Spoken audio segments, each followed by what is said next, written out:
Fala, Olá, meu meu amigo. amigo. Está me ouvindo bem? Alto, bom som? Ouvindo bem, tranquilo. Perfeitamente. E aí, está pronto para o nosso Papo Medcode de hoje? Hoje, no dia, né? Hoje, terça-feira. No dia original aí, né? Vamos falar sobre pós-operatório.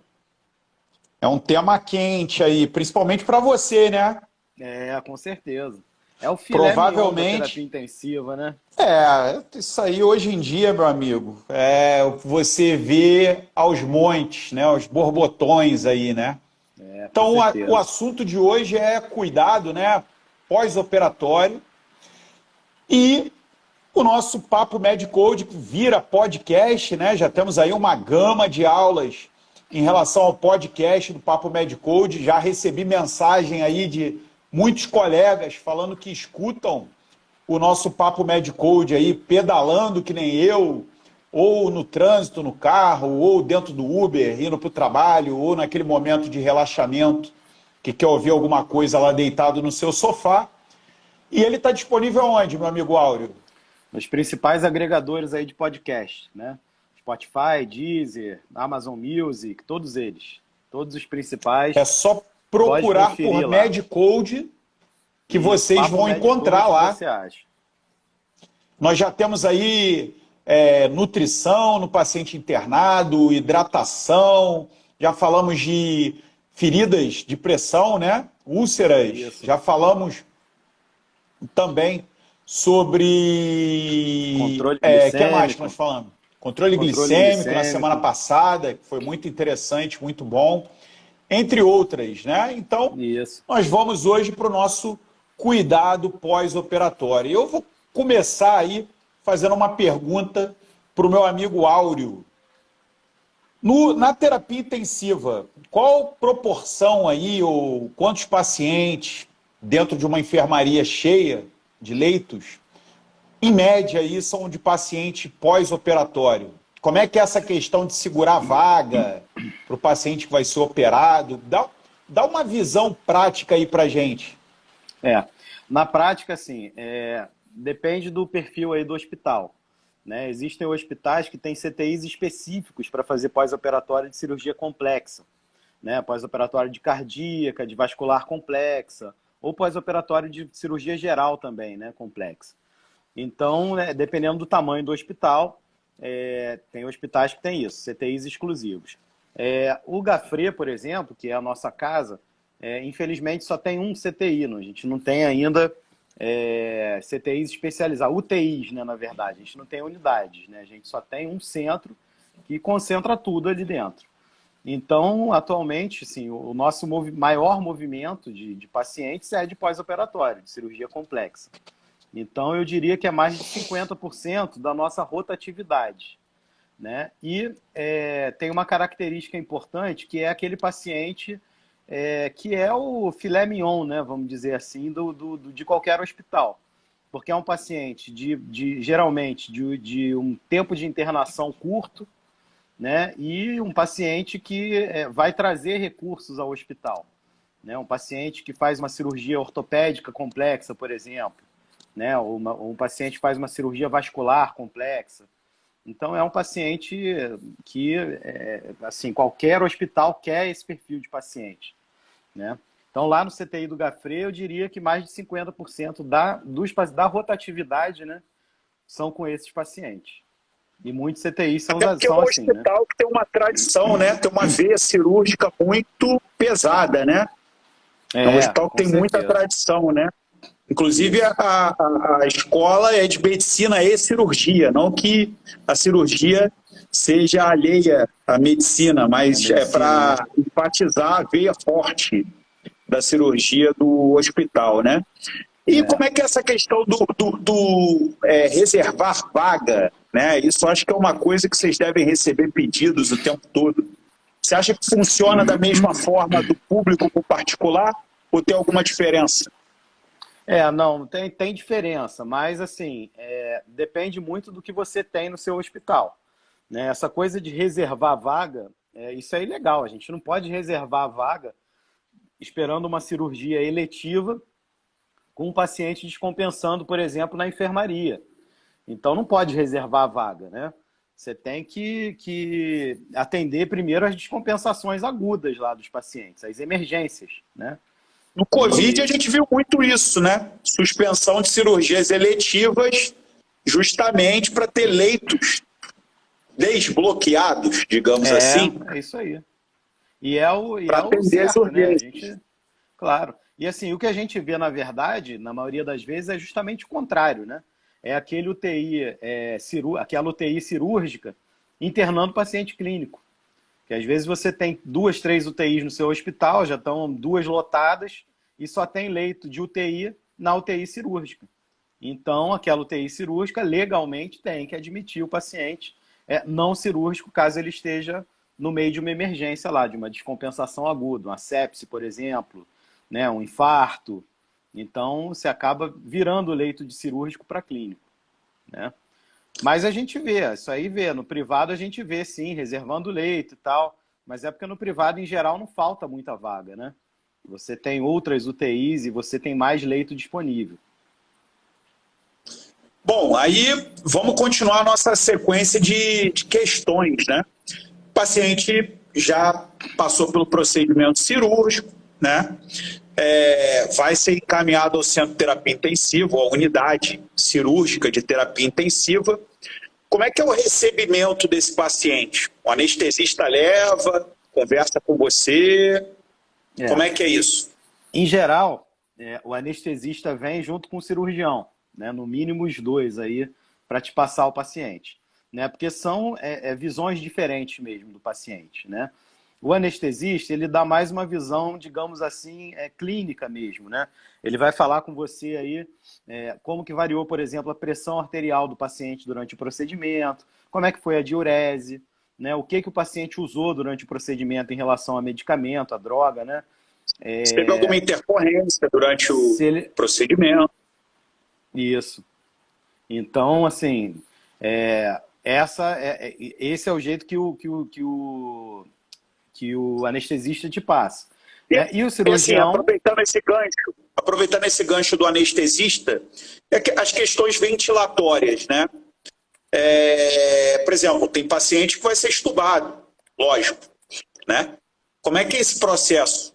Ele fica com o anestesista, o anestesista leva para vocês. Tenta dar um panorama mais prático aí pra gente. Assim, dependendo da cirurgia, né? E dependendo também do perfil do hospital, se o paciente precisa de ventilação mecânica durante o procedimento, né? Numa cirurgia cardíaca, por exemplo, né? Vai depender muito do que o paciente sofreu ali na cirurgia, para saber se o anestesista vai te entregar o paciente entubado ou não, né? Eu preferia sempre receber o paciente entubado ainda, né, no pós-operatório de cardíaca. Por quê? Porque o paciente ele não faz o pico da inflamação dele durante o ato cirúrgico. Ele vai fazer algumas horas depois da cirurgia. Então, assim, o paciente ele não vai estabilizar da pior maneira dele durante a cirurgia. Ele vai estabilizar 4 horas depois. Então, assim, muitas das vezes o que acontecia era isso. A gente recebia o paciente estubado, né, batendo lá 130, né, e reintuba, exatamente. Então, assim, isso depende muito da cirurgia, né? Lá no Gafré, as cirurgias são, em geral, mais complexas, né? São cirurgias oncológicas grandes, são cirurgias torácicas, né? Então, e assim, já é todo mundo muito experiente, né? Então, em geral, a gente recebe o paciente entubado, né? E a gente faz o desmame dele, né? Muitos deles são estubados, são desentubados já nas primeiras horas do pós-operatório, né? Mas isso depende muito do caso, né? A visão do cirurgião é uma visão mais em relação ao ato cirúrgico propriamente dito, né? Então, a preocupação do cirurgião, primeiro, é se a cirurgia dele lá foi bem sucedida ou não no que ele se propôs ali a fazer, né? Uma cirurgia de Whipple, né? Então, a gente fala que a cirurgia de Whipple ela foi bem sucedida quando não tem lesões em alças intestinais, lesão em outros órgãos, né? Se ele conseguiu fazer as anastomoses do jeito lá que ele propunha, né? Então, uma visão mais do ato cirúrgico mesmo, propriamente dito. Então, ele vai informar para você quanto o paciente sangrou.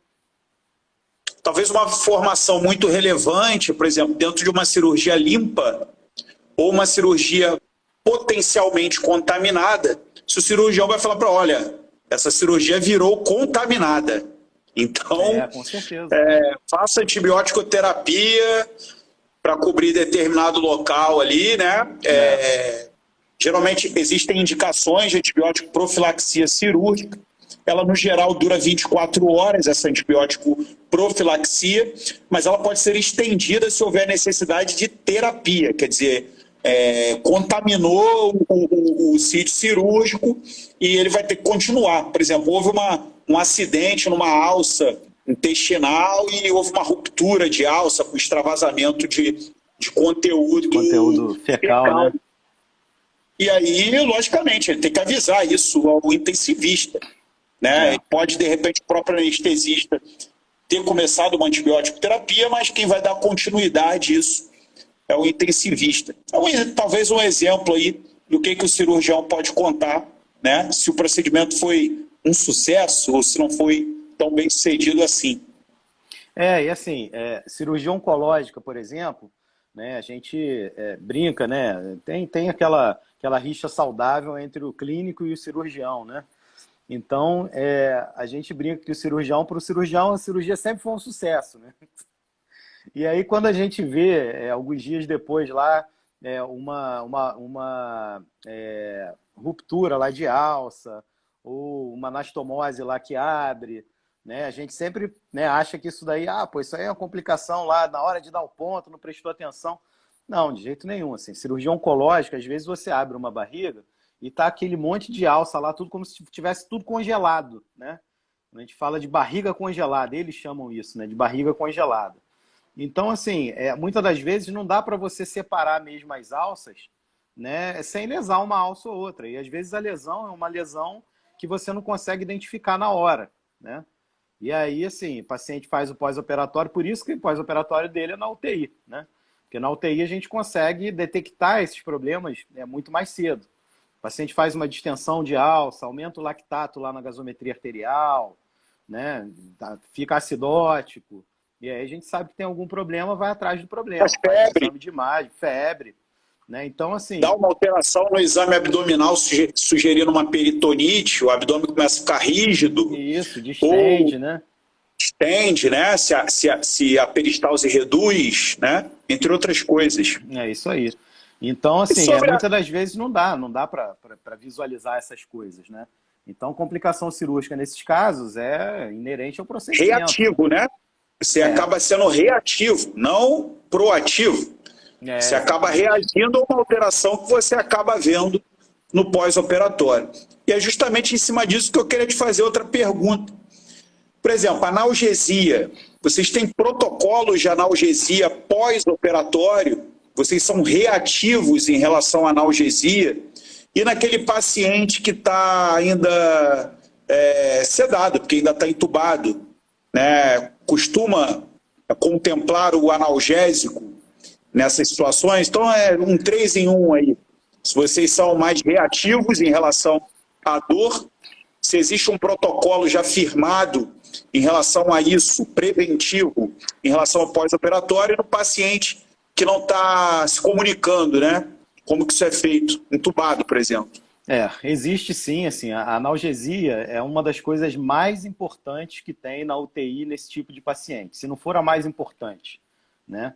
Porque, assim, é a primeira coisa que a gente tem que fazer com um paciente desse que acabou de sofrer um procedimento cirúrgico grande lá, seja qual for, né? Assim, atropelado por um caminhão, né? Atropelado por um caminhão. Então, assim, a gente vai ter as alterações metabólicas inerentes ali ao trauma, né, que o paciente sofreu, mas vai ter também a dor, que é muito importante, né?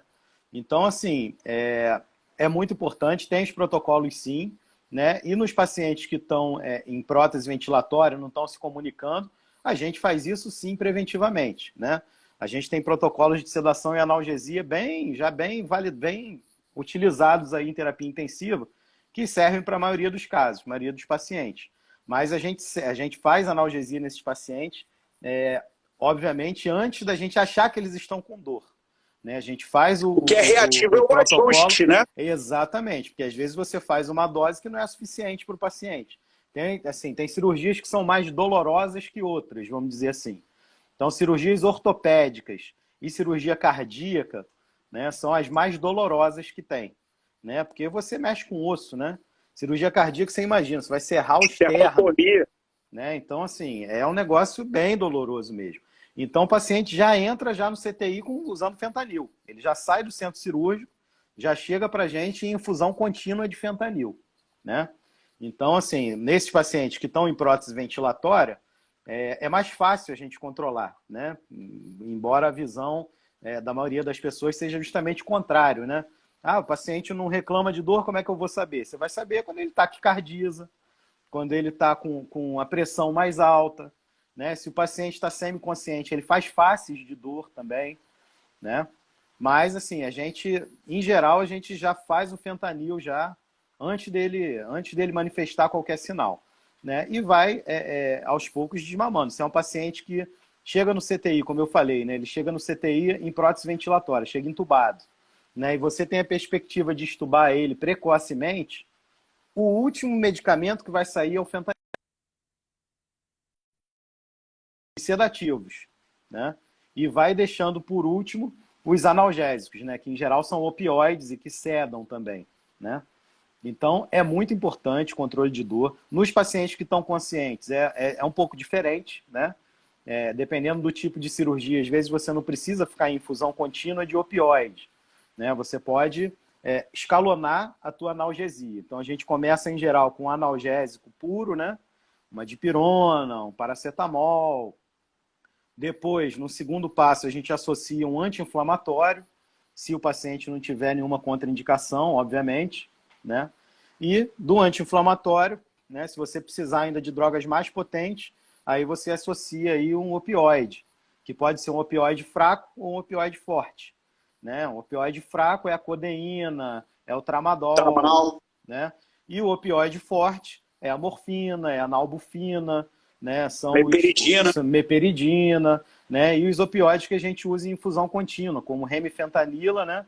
E o fentanila, em geral, são os mais utilizados, né? Tem outros ainda também, né? Então, assim, é isso, né? Assim, não foge disso. É uma escadinha, né? A nossa chamada escadinha. Escadinha do controle da dor, da analgesia. Quem simplesmente faz, por exemplo, tramadol sem fazer os outros analgésicos antes, que pode se fazer, né? Tá errando, né? Você não está com o pico da analgesia, vamos dizer assim. Você não está com uma analgesia mais eficaz, mais eficiente, né? E o pós-operatório é uma situação que dói muito, né? Mesmo cirurgias... Com certeza, tudo que você quer evitar, né? Exatamente, porque dor é igual a hipertensão, é igual a taquicardia, né? E num paciente, por exemplo, coronariopata, é tudo que está faltando às vezes para ele infartar, né? Então exatamente. Você não pode deixar pode desenvolver a telectasia, né? Dependendo do local, se ele não está conseguindo ventilar adequadamente, né? Isso, a telectasia geralmente em bases, né? Bases pulmonares. Está com medo de respirar mais profundamente, acaba gerando a telectasia, fica respirando superficialmente. Politraumatizado, né? Os politraumatismos, né? Que geralmente tem lesões torácicas também, fratura de costela e etc. Isso é uma preocupação, certamente. Com certeza. Cuidados menores, né? Menores não no sentido de importância, mas menores no sentido de complexidade. Por exemplo, deambulação, como é que funciona isso no CTI? Fisioterapia, você sempre bate na questão da multidisciplinaridade. Faz parte aí nos CTIs mais abastecidos, digamos assim, o acompanhamento do fisioterapeuta no pós-operatório, é regular isso. Questão do nutricionista, né? A gente já discutiu aqui a nutrição, né? Logicamente que esse paciente não vai sair comendo uma feijoada de uma cirurgia abdominal, por exemplo, ele vai passar por uma dieta líquida de prova, chamada de prova, né? Depois vai estar evoluindo. Tudo isso no nosso podcast de nutrição do paciente internado. Tenta dar uma visão mais global, assim, desses cuidados que eu chamei de menores, mas não são menores em importância, né? Bom, assim, primeiro, assim, uma visão, assim, cronológica, né? Na época que a gente era acadêmico, por exemplo, a tendência era de repouso absoluto no leito. A gente já chegou a prescrever isso, né? Na época que a gente era interno, né? Repouso absoluto no Orientações em leito. enfermagem. Repouso Exatamente. absoluto no leito. Então isso está cada vez menos frequente. Eu não vejo mais isso escrito, né? Então, assim, o repouso absoluto no leito está cada vez menos usado, né? A tendência atual, não só para pós-operatório, mas para qualquer doença, é você movimentar o paciente precocemente, né? E justamente porque você tem gente habilitada para fazer isso ao seu lado, né? Os fisioterapeutas, em geral, são os que mais te ajudam nesse sentido. A enfermagem também, mas a fisioterapia que vai ajudar o paciente a mobilizar melhor, né?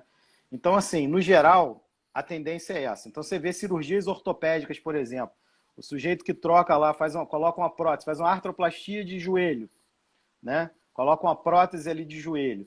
No dia seguinte, ele já está colocando o pé no chão. No dia seguinte, ele já está colocando o pé no chão. Coisa que era inimaginável há 20 anos atrás, né?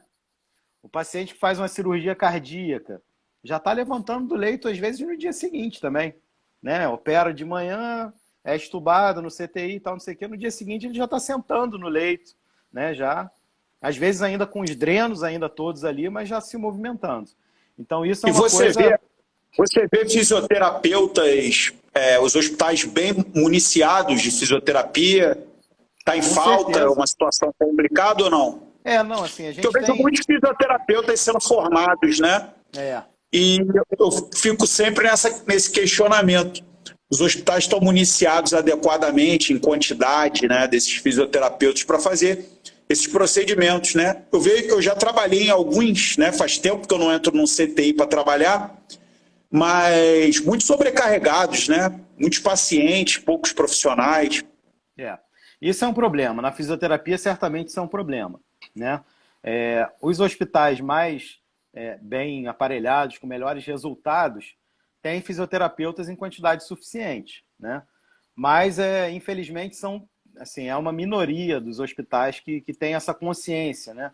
Da importância da fisioterapia ali no pós-operatório, no CTI, né? Então, é um problema, sim, é um grande problema. Mas, assim, o fisioterapeuta que ele trabalha em CTI ou em pós-operatório, em geral, é o cara mais bem formado, né? Em geral, é aquele cara que faz fisioterapia respiratória e motora, né? E é o cara que quando eu vou, por exemplo, ver um paciente em casa, exatamente. Quando eu vou ver um paciente em casa, é para ele que eu vou ligar. Não vou ligar para o fisioterapeuta lá que só trabalha com motor, por exemplo. Não. Não adianta, tem que fazer de tudo um pouco, né? Geriatria é muito assim também, né? Então, assim, é um problema sim, mas nos hospitais mais bem aparelhados tem isso. E é imprescindível, né? Tirar o paciente da cama é imprescindível, né? Lembrando também que, sim, algumas cirurgias, você precisa de uma fisioterapia respiratória também, né? As cirurgias cardíacas, por exemplo, você tem um sofrimento ali pulmonar muito grande também, né? Muitas das vezes você tem, inclusive, lesão do frênico, né? Em um dos lados, por exemplo, que já vai diminuir, já vai aumentar a chance de atelectasia do paciente, né? Então, a fisioterapia respiratória, nesses casos, é imprescindível, né? A gente não consegue, por exemplo, desentubar um paciente se ele não está fazendo uma fisioterapia adequada, né? O fisioterapeuta ajuda a gente a desmamar o paciente da ventilação mecânica, né? É o que está ali do lado do paciente em relação, vendo todos os parâmetros disso, né? E a gente consegue hoje desentubar esses pacientes mais precocemente por causa da ajuda da fisioterapia também. Com Então, certeza. são imprescindíveis também no CTI. E, enfim, a visão tem que mudar em relação a esses profissionais mesmo, né? E o cuidado com a ferida operatória? Você vê os cirurgiões passando no dia seguinte para olhar a ferida operatória? Passam visita no paciente? Ou estão delegando mais aí para o intensivista? Como é que é essa relação com a ferida operatória? Em geral, o cirurgião passa assim, né? A ferida operatória, pelo menos nos primeiros 3 dias, né? É cuidado quase que exclusivamente pelo cirurgião ali ou por alguém da equipe da cirurgia que participou lá da cirurgia do paciente. É claro que, assim, a enfermagem, por exemplo, na terapia intensiva, é mais do que habilitada em lidar com esses curativos, né? Mas, enfim, em geral, os cirurgiões preferem até né, e orientam a equipe do CTI para os cuidados nos primeiros dias serem feitos exclusivamente por eles. E é o mais seguro mesmo, né? Porque eles participaram da cirurgia, né? Eles sabem lá se o aspecto está bom ou não, né? Possíveis complicações ali no sítio cirúrgico. Então, realmente, é melhor para eles avaliarem isso mesmo, né? É claro que tem outras situações, por exemplo, né, que a gente acaba atropelando isso, não tem jeito. Por exemplo, né, complicações, né? Complicações lá de cirurgia cardíaca. Cirurgia cardíaca também complica, né? Então, tamponamento cardíaco, por exemplo, não tem jeito. A gente tem que abrir o peito do paciente, né? E muitas das vezes fazer massagem cardíaca interna, né? Então é pegar aquele alicate, cortar aqueles fios ali do externo, né? E fazer a massagem cardíaca interna e drenar aquele pericárdio, né? Então, isso aí são situações de emergência, mas em geral o cirurgião cuida assim da ferida dele, da ferida cirúrgica lá do paciente, nos primeiros 3 dias, né? Depois disso, já deixa a cargo da enfermagem que está habilitada para isso também, né? Principalmente porque uma das complicações, talvez, corriqueiras é a infecção da ferida operatória, né? Você acaba vendo edema, hiperemia, uma secreção que passa de fibrinosa para purulenta. Eventualmente você pode ter descência dos pontos, né? E talvez, certamente, o cirurgião seja, além de responsável, né? Porque foi ele que fez, uma pessoa bastante capacitada de fazer esse tipo de análise. E se apareceu, eventualmente, uma infecção de ferida operatória, ele tem todos os profissionais em volta para ajudá-lo na escolha da antibiótico terapia. Eventualmente tem um paciente que é alérgico a cefalosporinas, é alérgico à penicilina, tem que usar um antibiótico diferente, tem que usar uma clindamicina, por exemplo, né?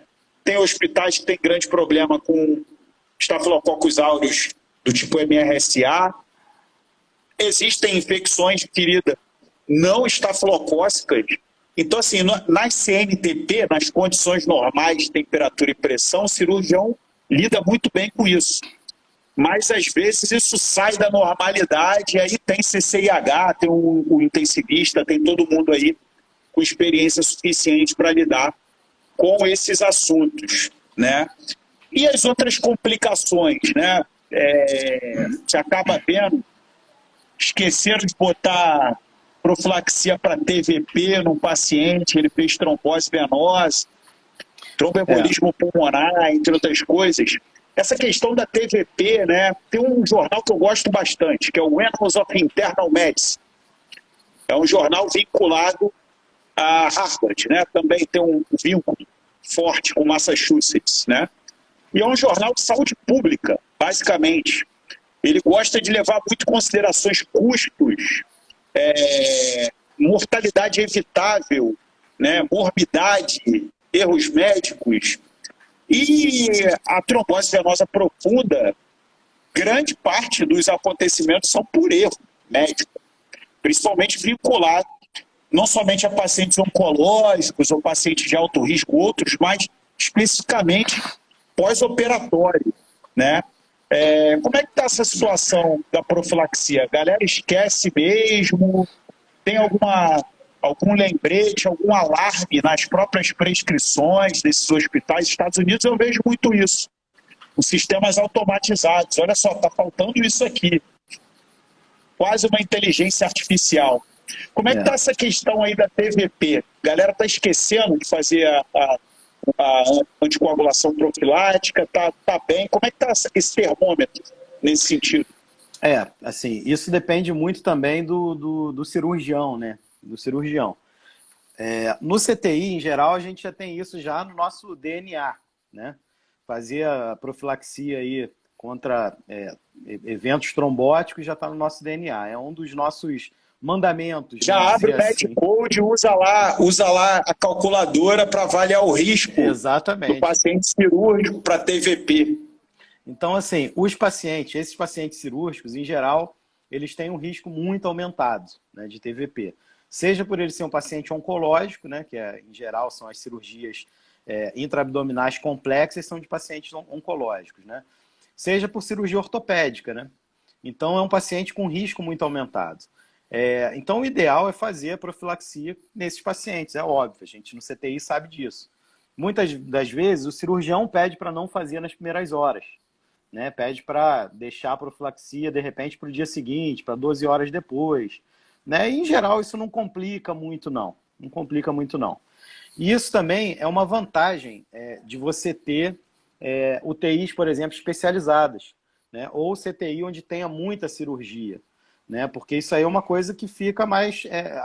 É menos frequente acontecer, né? O esquecimento aí da profilaxia. Mas é óbvio, isso acontece muito, né? E, em geral, é a maior causa de eventos trombóticos, né? É a não profilaxia. Evitáveis também, a tal causa de complicações evitáveis, né? E assim, ou é não fazer simplesmente, não fazer nada, ou é fazer em subdose, né? Quem nunca viu aí, sendo prescrito, por exemplo, aí a heparina, 5.000 unidades subcutâneas de 12 em 12 horas. Isso já está mais do que provado que não funciona. Tem vários artigos, várias publicações mostrando que isso é igual a nada. Né? Que a profilaxia mínima com heparina sem ser de baixo peso molecular seria 5.000 unidades de 8 em 8 horas. Né? Em alguns casos, doses maiores que essa até. Hoje a gente tem muito mais difundida aí a heparina de baixo peso. Né? Mais famosa aqui, pelo menos no Rio de Janeiro, é o Clexane, né? Então, que é a enoxaparina. Então, a gente faz uma dose mínima de 20 miligramas uma vez ao dia como profilaxia, mas é a dose mínima. Pacientes com risco aumentado tem que fazer uma dose maior que essa. Paciente oncológico tem que fazer uma dose maior que essa. Né? Cirurgia ortopédica tem que fazer dose maior. Às vezes você faz uma anticoagulação plena, né? Em determinados determinados perfis de pacientes. Né? Então, até isso tem que ser bem avaliado. Né? Você fica também entre a cruz e a espada, porque às vezes o paciente está sendo submetido ou foi submetido a uma cirurgia com potencial de sangramento grande, né? E, enfim, quando você faz a profilaxia com uma dose um pouco maior, o paciente sangra, a culpa é sempre sua, né? Porque você que fez o Clexane em dose mais alta e tal. Então não é fácil não, não é fácil não. Mas a gente tem que saber qual é a dose adequada, né? E qual o perfil de paciente que a gente vai fazer uma dose maior. Né? E como eu sugeri, né, em relação às publicações do Annals of Internal Medicine, né? O pessoal lá gosta muito das calculadoras, né? E essas calculadoras, no caso aí, eu estou falando do score de Caprini, né? Em relação à trombose venosa profunda, para cirurgias especificamente. Nós também temos calculadoras de risco de sangramento, né? E nós temos outras modalidades, né, de prevenção. Né? Quando o paciente tem uma pontuação mais baixa, né, no seu score de Caprini para cirurgias, nós podemos usar compressão pneumática. Você vê isso difundido nas terapias intensivas? Tem esse recurso? Tem o recurso, é um recurso de grande valia, né? Porque a gente tem vários pacientes em que a gente contraindica a anticoagulação. Tem. No Gafre a gente tem 3 compressores pneumáticos. Temos 10 leitos, né? É óbvio que não precisa de 10 compressores pneumáticos. Mas a gente tem 3 compressores pneumáticos e usamos. Com frequência a gente usa. Né? Porque a gente tem paciente cirrótico, por exemplo, lá no Gafre, que a anticoagulação às vezes é complicada. Né? Você tem, às vezes, contraindicação. Você tem paciente renal crônico, por exemplo, né? Que heparina de baixo peso molecular não tem tanta segurança assim em ser feita. Então, a compressão pneumática evita. Lá não. Lá não. A gente no Brasil, no Rio de Janeiro, particular em geral, tem?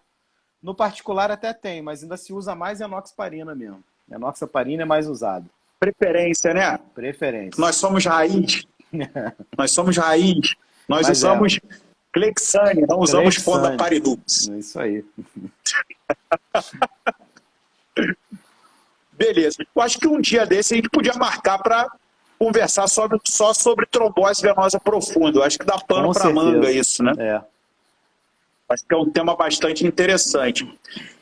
Bom, eu queria falar sobre outras complicações, né? E possivelmente, né, para a gente encerrar nosso tema de hoje, como é que é o exame físico, né? A gente tem batido muito nisso, tem construído, quem não tem nos acompanhado tem construído, né, um conhecimento legal de base, né?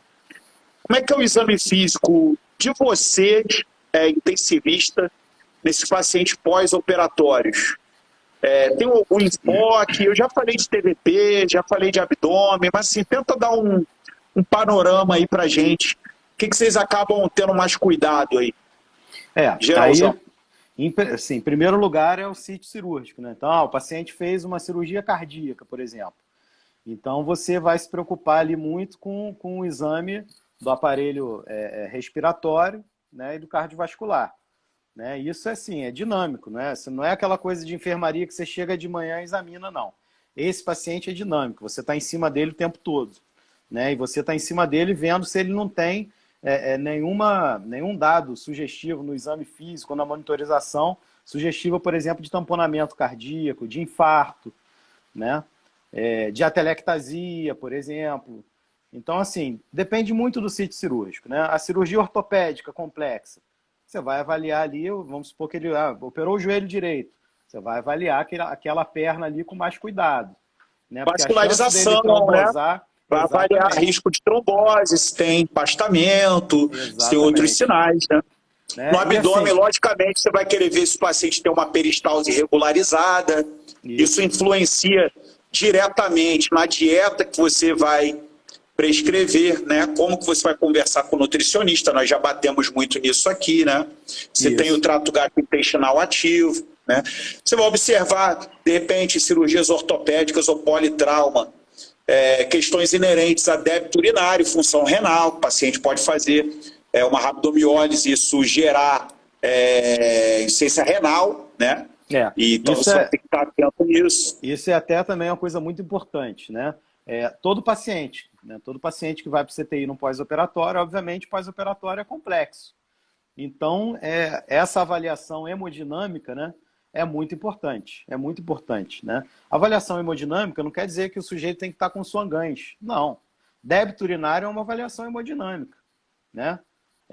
Nível de consciência, enchimento capilar periférico, nível de consciência, né? Então, tudo isso é avaliação hemodinâmica, né? E assim, a gente, né, algum tempo atrás, a gente tinha tendência de, no pós-operatório imediato, dessas cirurgias complexas, da gente fazer muito volume, né?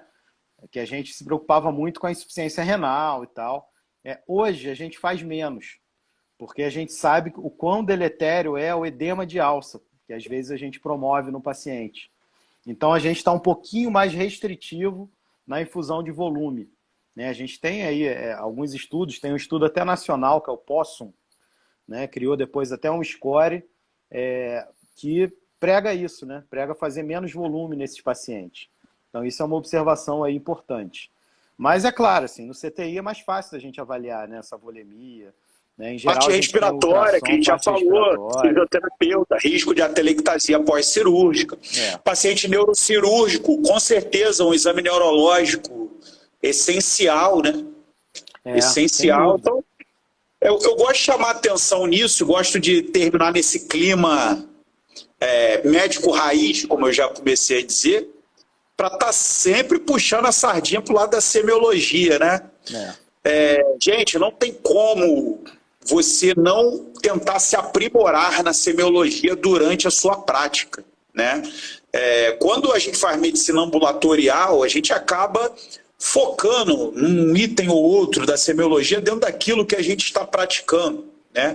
Mas quando você está num centro de terapia intensiva, quando você está numa enfermaria de clínica médica, cirúrgica, que o seja, a cada dia que passa você vê a necessidade da completude em relação à semiologia para você identificar complicações, para você realizar prevenções, né? Sem dúvida, sim. A semiologia é um grande diferencial para quem valoriza, né, a semiologia. Né? A semiologia é o início de tudo. Né? Você não vai ter um raciocínio clínico, às vezes, completo, se você não se presta aí, não presta atenção a detalhes semióticos do paciente. Né? Então, a semiologia é a base. É a base. E evidente que a semiologia, não só a semiologia no senso estrito do paciente, mas também a semiologia do exame. Quer dizer, a semiologia do exame dos líquidos, a semiologia dos laboratórios, da bioquímica. exame de imagem, radiologia, semiologia também, você examina um exame de imagem, né? Então, a gente está falando da base, mas tem outros itens aí, né, que no pós-operatório vai fazer super sentido. Você avaliar alguns exames de imagem, você está acompanhando a bioquímica, ver essa resposta endócrina metabólica ao trauma sendo reduzido, vai acompanhar as funções orgânicas. Então, esse é o dia a dia nosso, né? Que a gente acaba fazendo para cada paciente, cada leito, né, cada caso. E assim, e o pós-operatório é o paciente mais dinâmico que tem, né? Dentro da terapia intensiva. Um paciente, por exemplo, com sepse, que você interna no CTI, ele vai demorar uma semana para se resolver, né? Ele sai lá da fase quente da sepse, taquicárdica, hipotenso, aí você começa antibiótico, começa amina, ventila ele, intuba, né? Ele evoluindo muito bem, ele vai demorar uma semana para sair do respirador, para você resolver a tua infecção, né? No caso, uma pneumonia, infecção urinária, por exemplo. Né? O paciente do pós-operatório... Pós-operatório de 24, 48 horas. Exatamente. Então, assim, é um paciente que passa por isso tudo em um dia, em 24 horas, às vezes em 12 horas. Né? Então, é um paciente muito mais dinâmico, onde se faz muito mais terapia intensiva. É o sumo da terapia intensiva. Porque é um paciente mais muito dinâmico que isso possível. Não tem, exatamente.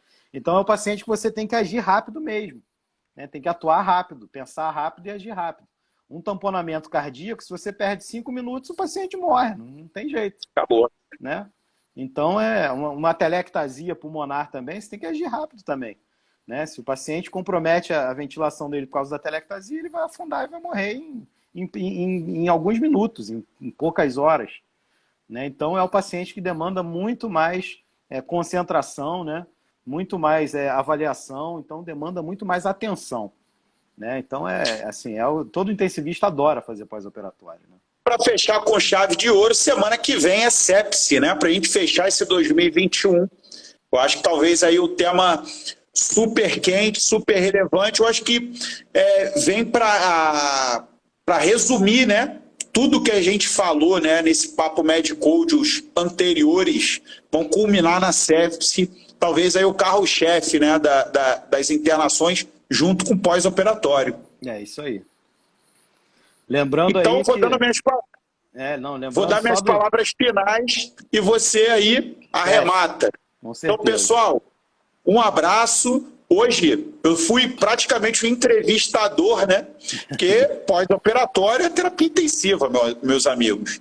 E deixar aí para vocês um convite. Na semana que vem, vamos falar de sepse aí, vamos falar das mudanças, o que isso impactou na prática clínica, se essas mudanças mudaram muita coisa efetivamente, né?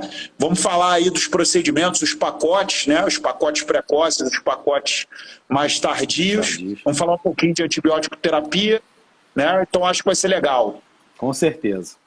Então, só para relembrar vocês aí, que o conteúdo em áudio da nossa live vira um podcast, né, com o mesmo nome aí do nosso encontro aí, né, Papo Med-Code, e que já vai estar disponível hoje, mais tarde, nos principais agregadores aí de podcast, como Spotify, Deezer, Amazon Music e todos os outros mais conhecidos aí. Boa noite a todos, obrigado aí ao meu amigo Guilherme, e semana que vem a gente está aí de novo. Até a próxima aí. Um abraço.